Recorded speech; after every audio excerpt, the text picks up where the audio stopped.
Good morning. This is Larry Edelson for my Uncommon Wisdom video for Thursday, June 10th. In my video last week, I told you how gold was preparing to blast off again to another record high. And lo and behold, this week, we saw gold do exactly that. So let's go right to the gold chart that I've been following and maintaining for you over the last couple of months, because I've wanted you to track the bull market in gold very closely.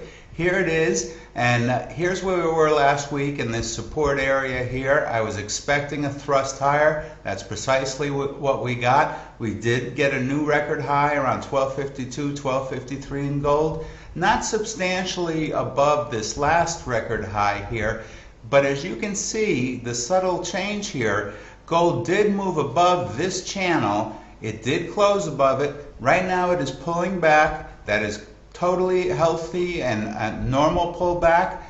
We'll probably find support down around the 1201, 12010 level.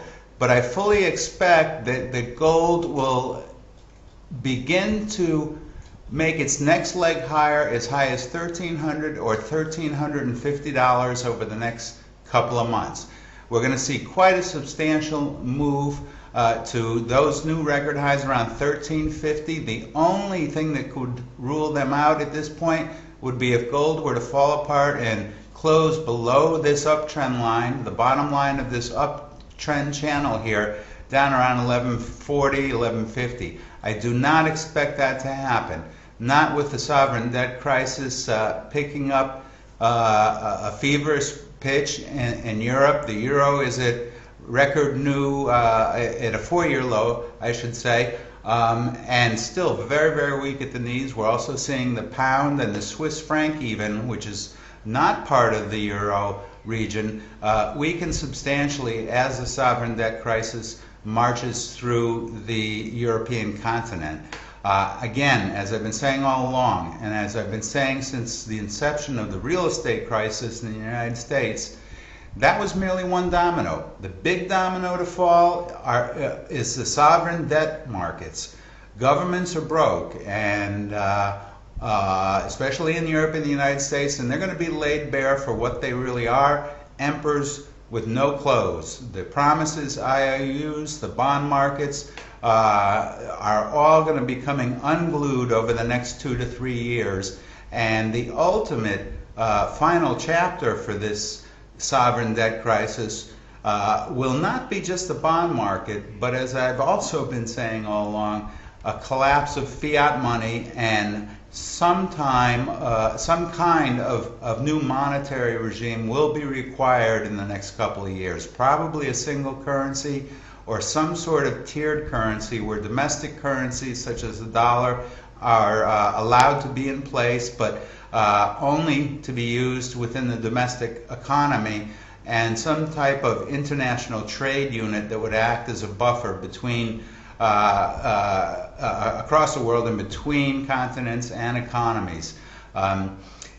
Again, this is a proposal that I'm working on very diligently, and you will get first dibs on it. As soon as it's ready, I'll send it to Washington and to all of my readers at the same time. Let's take a look at the industrials, the Dow Industrials here. Not many surprises either. I have been warning that the downside is the way this market's going to head. We have made a new low just above 97.50. The Dow will probably try to bounce here, maybe get up to 10.2, maybe even 10.5 again. But I fully expect 9,000, even 8,700 over the next couple of months. So again, you should not be in any stocks with the exception of natural resources, and especially and mostly gold and gold mining shares. Let's now take a look at the dollar. The dollar, as I noted last week, is starting to get a bit choppy in here. It looks like its rally is probably near the top or getting a bit tired in here. The euro should be bottoming at least temporarily, and we'll probably see some back and forth in the dollar index between 88, 89, and 87, maybe 86 over the next couple of months. Then we'll probably see one more decline in the euro and one more rally up to maybe 90, 91 in the dollar index. But by the fall and as we head into November and December, I expect the sovereign debt crisis to be eating up the United States, eating up Washington, and pummeling the dollar pretty hard. So we've got a lot going on here. Let's now take a look at crude oil. Last week I told you I was looking for a bottom to start forming on the trading cycle here that you can see with the purple lines. Let me make sure I can pull that up for you down here. We did get the first low. We got a rally.